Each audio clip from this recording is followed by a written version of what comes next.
Hai, hello, salam sejahtera Malaysia. Selamat datang ke channel Fels Lifestyle. Terima kasih tuan-tuan dan puan kerana terus setia dan terus bersama di dalam channel ini.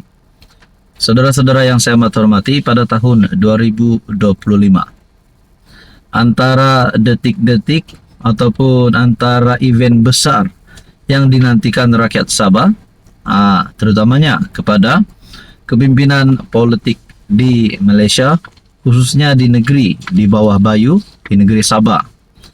Setelah ada isu berkaitan dengan skandal rasuah Sabah yang juga melibatkan nama-nama besar kepimpinan kerajaan negeri Sabah dan melibatkan beberapa adun, di mana sebelum ini kita dengar berkaitan dengan adun berjemaah, rasuah berjemaah. Pada akhirnya ada yang berkata perkara ini yang melibatkan nama Ketua Menteri Sabah. Kita tidak pasti kerana belum dibuktikan bersalah dan tiada pun kenyataan rasmi bahawa Ketua Menteri Sabah bersalah, ataupun mungkin juga Menteri Kewangan Sabah masih dimanjun bersalah, dan juga timbalan Ketua Menteri Sabah dan beberapa adun yang disebut belum ada kenyataan bahawa mereka bersalah. Tapi sudah mulai netizen di dalam ruangan komen melalui channel ini sebelum ini sudah ada perasaan untuk kerajaan negeri hari ini ditumbangkan kerana terlibat rasuah. Biasalah suara netizen. Bahkan ada sudah yang memberikan komen bahawa mereka mahu kerajaan negeri yang baru ditubuhkan. Makna kata kerajaan negeri JRS hari ini ditumbangkan. Semua ini hanya boleh dilakukan pada pilihan raya umum ke-16. Persoalannya, bilakah, maafkan saya, bukan PRU16 tapi PRN Sabah pada tahun 2025. Walaupun sebelum ini KM Sabah ada membuat kenyataan bahawa PRN akan diadakan pada bulan Oktober 2025, tapi tidak mustahil untuk diawalkan sekiranya ada beberapa perkara yang boleh membuatkan PRN diawalkan. Jadi saudara-saudara, berkaitan dengan PRN Sabah, kita nantikan siapa yang akan menjadi kerajaan negeri yang seterusnya dan Ketua Menteri Sabah yang seterusnya. Berkaitan dengan ini, saudara-saudara, tuan-tuan dan puan, Anda rasa kalau PRN Sabah diawalkan, dan juga mungkin siapa Ketua Menteri Sabah yang layak untuk yang baru pada tahun 2025, dan adakah Haji JRS akan tumbang? Adakah UMNO Warisan akan bergabung dan menjadi kerajaan negeri? Saudara-saudara yang saya hormati, tuan-tuan dan puan, apa komen Anda? Hai, hello, salam sejahtera Malaysia. Selamat datang ke channel Fels Lifestyle. Tuan-tuan dan puan, terima kasih kerana terus setia dan bersama di dalam channel ini.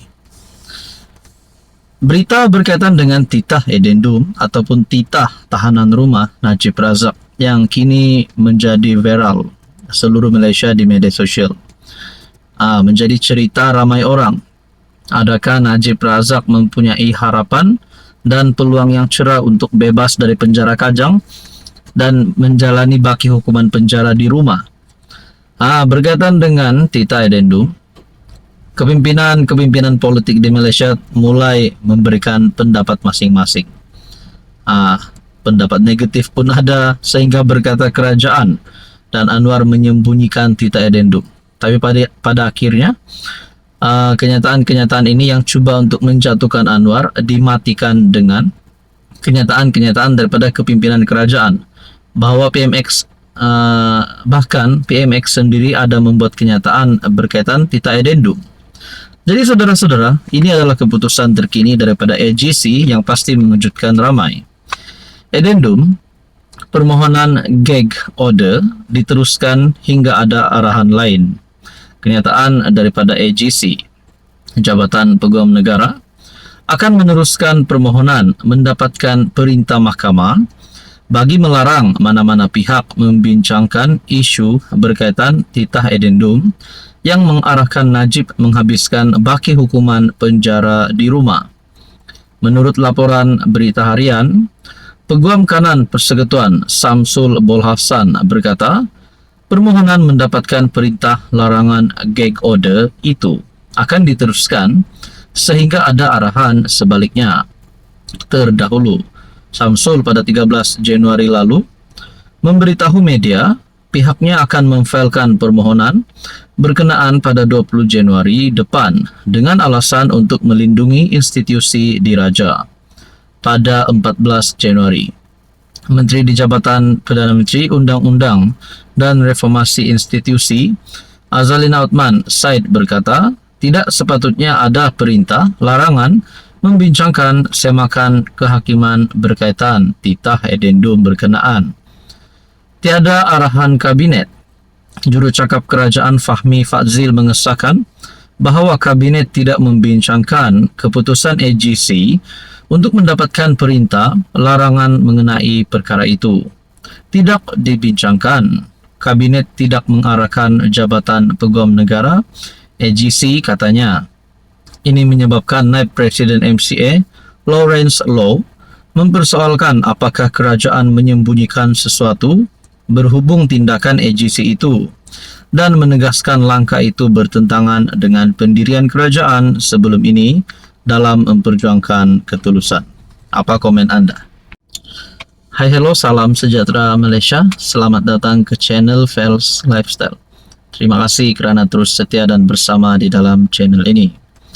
Tuan-tuan dan puan yang saya amat hormati, timbul semula cerita berkaitan dengan pemilihan calon Perdana Menteri menggantikan Anwar.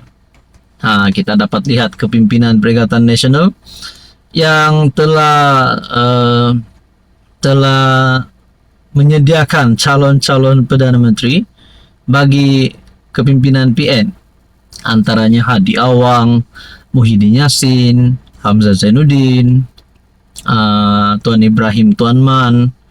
Jadi saudara-saudara, di sebalik calon-calon yang disebut ini, akhirnya ini satu berita yang pasti mengejutkan dan tamparan maut kepada semua pemimpin PN.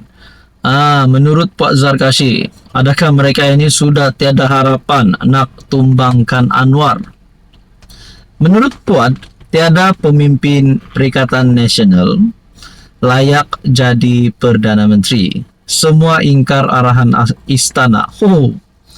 Ini tamparan maut untuk Muhyiddin, untuk Hamzah Zainuddin, untuk Tuan Man, untuk Hadi Awang, untuk Menteri Besar Terengganu. Tiada pemimpin PN yang layak menjadi PM kerana semua mereka ingkar terhadap arahan istana, kata Ahli Majlis Kerja Tertinggi MKT UMNO Muhammad Puat Zarkashi. Malah katanya begitu juga dengan pengerusi PN Muhyiddin Yassin menolak cadangan yang di Pertuan Agong untuk menubuhkan kerajaan perpaduan. Wan Ahmad Faisal Wan Ahmad Kamal kata PN tidak ada masalah mencari calon PM untuk PRU 16. Syarat utama ialah calon itu mesti ada hubungan baik dengan istana. Kalau begitu semua pemimpin PN tidak layak.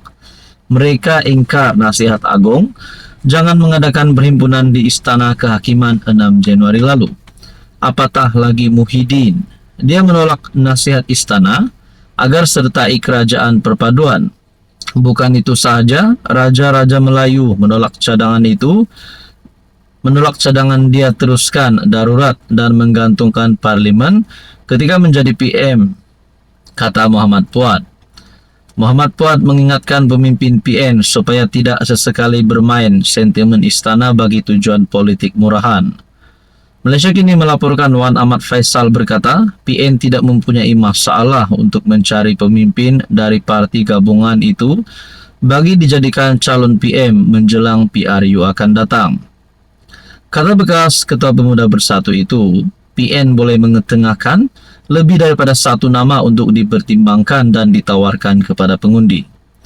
Wan Ahmad Faisal menjelaskan, seseorang pemimpin yang ingin dicalonkan sebagai PM mestilah mempunyai hubungan yang baik dengan pihak istana. Justru katanya antara pemimpin PN yang boleh ditonjolkan ialah Muhyiddin sendiri. Saudara-saudara, berkaitan dengan ini, tamparan hebat, tamparan padu buat